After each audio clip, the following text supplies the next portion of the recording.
Buku novel karya Terelie. Ini buku yang ke-8. Judulnya Selena. Kita lanjut episode ke-23. Bagaimana pelajaranmu, Selena? Mata menyapaku saat aku kembali ke kamar. Aku menatapnya heran.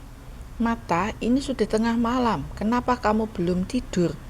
Tanggung, novelnya hampir selesai. Mata mengangkat tablet tipisnya. Kamu sepertinya habis bertarung. Apakah mata kuliah malam dan misterinya juga melibatkan pertarungan? Aku menggeleng, mencoba merapikan rambut keritingku yang berantakan. Seragam hitam-hitamku juga terbakar di ujung-ujungnya, dipenuhi debu. Tidak ada pertarungan, hanya membuka gembok. Aku menjawab sekilas sambil meraih kotak obat-obatan. Hanya membuka gembok, mata menatapku. Aku menghela nafas, susah menjelaskannya. Aku segera keluar lagi dari kamar, membawa kotak obat-obatan. Aku hendak ke klinik pemulihan. Aku memberitahu mata. Pintu kamar kembali tertutup. Aku berjalan sendirian di lorong-lorong asrama. Lengang. Hampir semua penghuni asrama telah lelap. Pelajaran membuka gembok ini tidak akan berjalan mudah. 3 bulan lalu aku juga menemukan pintu yang menyebalkan. Bahkan pertahanannya lebih mengerikan. Aku tidak tahu apakah Bibi Gil bisa membuka pintu menuju bagian terlarang perpustakaan sentral. Kenapa pula aku harus selalu berurusan dengan pintu? Seorang pengintai memang akan selalu berurusan dengan pintu, Selena. Itu sudah takdirmu. Berhenti mengeluh. Itu ucapan Bibi Gil saat menutup pelajaran tadi. Menyuruhku segera menyingkir setelah 10 kali gagal dan kena setrum pintu itu. Aku tiba di ujung lorong tempat klinik pemulihan berada. Kudekatkan kartu hologramku. Pintunya terbuka. Itu ruangan seluas 6 kali 5 meter dengan peralatan medis canggih. Ada benda yang bisa mengurangi dampak lebam, memar, bengkak. Ada peralatan yang bisa menjahit luka robek. Juga peralatan medis lainnya. Hampir semua mahasiswa pernah memasuki ruangan ini, memulihkan diri. Tidak hanya karena luka, tapi juga karena sakit. Ruangan ini adalah pertolongan pertama. Jika luka atau sakitnya serius, petugas ABTT akan mengirim mahasiswa ke rumah sakit di kota Tisri. Aku duduk di tempat tidur, mengoleskan obat-obatan, kemudian memasangkan peralatan di lengan, betis, dan punggung. Aku mulai mengetuk tombol-tombol. Peralatan ini mudah dioperasikan.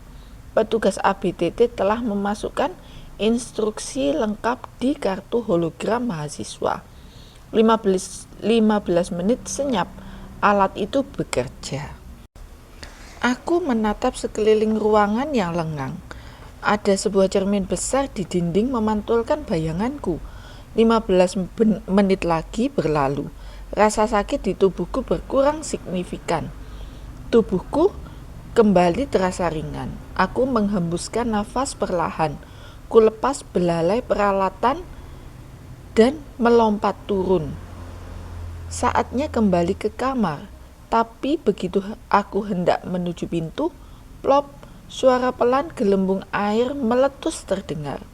Aku refleks menoleh dan memasang kuda-kuda, meskipun aku mulai terbiasa dengan suara itu. Tidak ada yang muncul di ruangan pemulihan, melainkan di dalam cermin besar yang tergantung di dinding. Halo Selena, laki-laki tua, kurus tinggi, dengan wajah tirus dan telinga mengerucut menatapku dengan bola mata hitam pekat. Tuan Tamus, aku menyeka dahi. Bagaimana orang ini bisa muncul di cermin ruang pemulihan?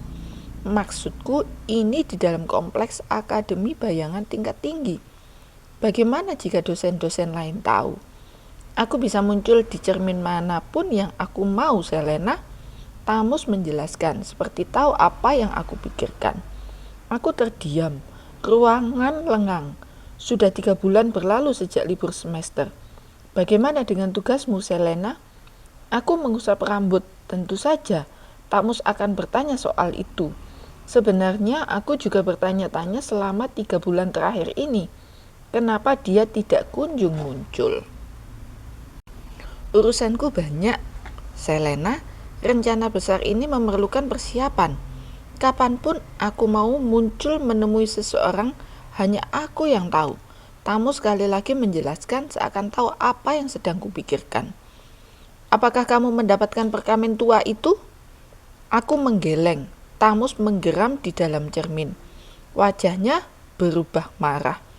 Aku menelan ludah menatapnya. Wajah itu terlihat menakutkan. Kamu tahu harga yang harus dibayar atas kegagalanmu. Tamus mengangkat sebuah benda kecil, remote control yang dulu dia jelaskan. Tapi aku mendapatkan perkamen tua itu. Bicara yang jelas, Selena, apa maksudmu? Suara Tamus meninggi. Aku berusaha mengendalikan nafasku, berusaha tenang. Aku tidak bisa membawa keluar perkamen tua itu, Tuan Tamus. Tidak ada benda yang bisa dibawa keluar dari sana. Tapi aku telah melihat perkamen tua itu. Aku menghafal semua yang tertulis dan digambar di perkamen itu. Aku ingat setiap detailnya, setiap hurufnya, setiap garisnya, dan aku telah membuat duplikatnya. Sebentar. Aku meraih tablet tipis di atas kotak obat-obatan yang kubawa. Aku mengetuk layarnya, membuka tulisan dan gambar yang kubuat ulang dari perkamen tua itu. Kutunjukkan layar tabletku pada Tamus. Ruangan itu lengang. Tamus menatap tajam layar tabletku. Tuan Tamus pasti tahu aku memiliki kemampuan itu, menghafal semua detail hanya dengan melihatnya selintas. Aku menatap perkamen tua itu selama 2 menit. Itu lebih dari cukup. Aku pastikan tidak ada yang luput. Aku telah menyalin semuanya. Aku menambahkan penjelasan agar Tamus tidak marah-marah lagi. Brilian, Selena. Tamus akhirnya bicara. Wajah galak dan menakutkannya hilang. Dia kembali menatapku dingin. Aku tahu sejak menemuimu pertama kali di loteng itu, kamu bisa dipercaya dan diandalkan.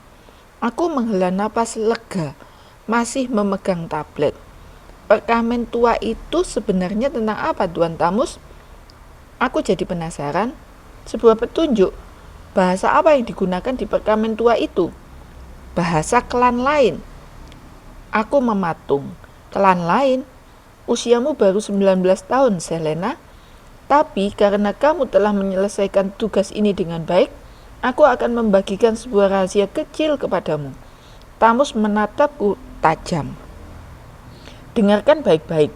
Dunia yang kita lihat tidak sesederhana yang terlihat. Klan bulan bukan satu-satunya dunia yang ada.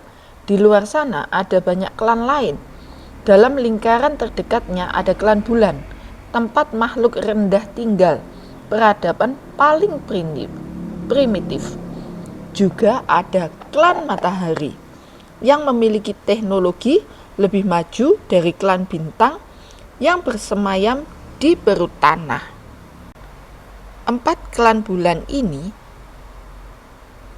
ada dalam konstelasi yang sama, berjalan secara serempak, tidak saling mengetahui kecuali orang-orang tertentu.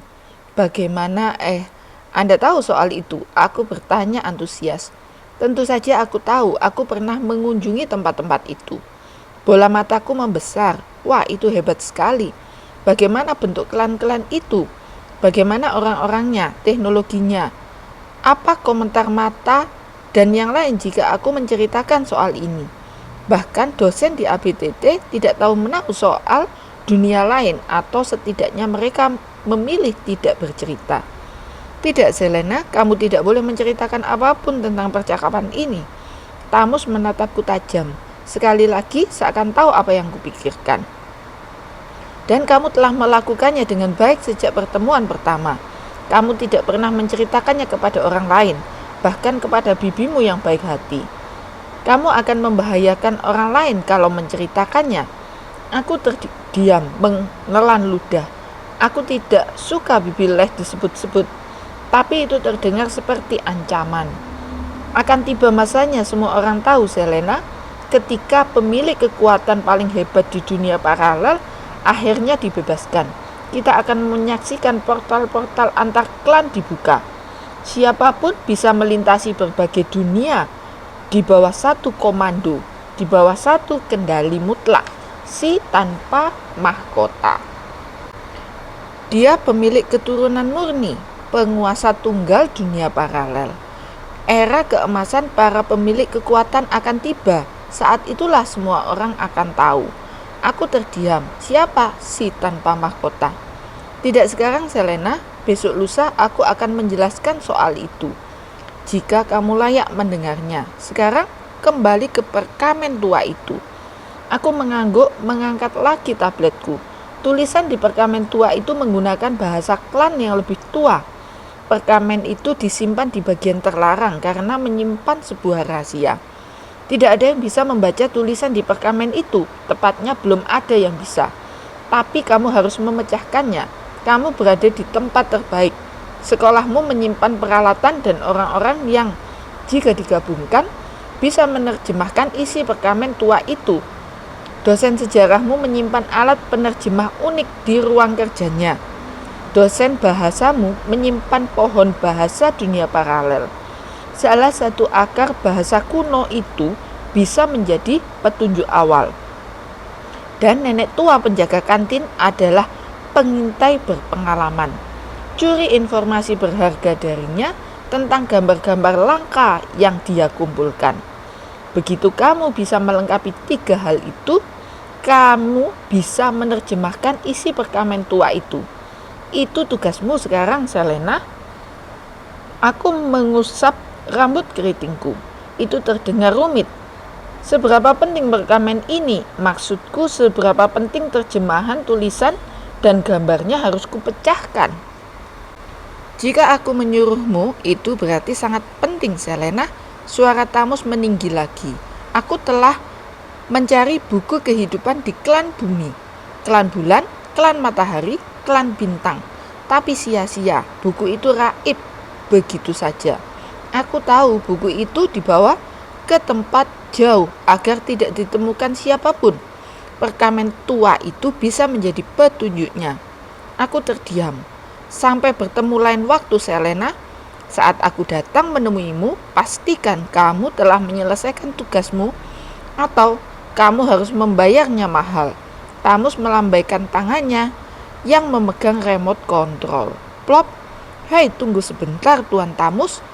Tuan Tamus, aku masih ada pertanyaan. Terlambat. Dia telah menghilang.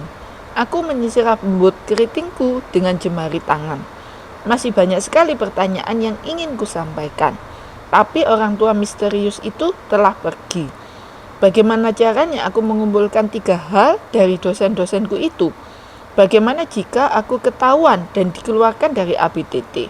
Aku bahkan tidak tahu bentuk benda yang harus kukumpulkan. Aku menghela napas kesal. Baiklah. Ini sudah hampir pukul 2 dini hari.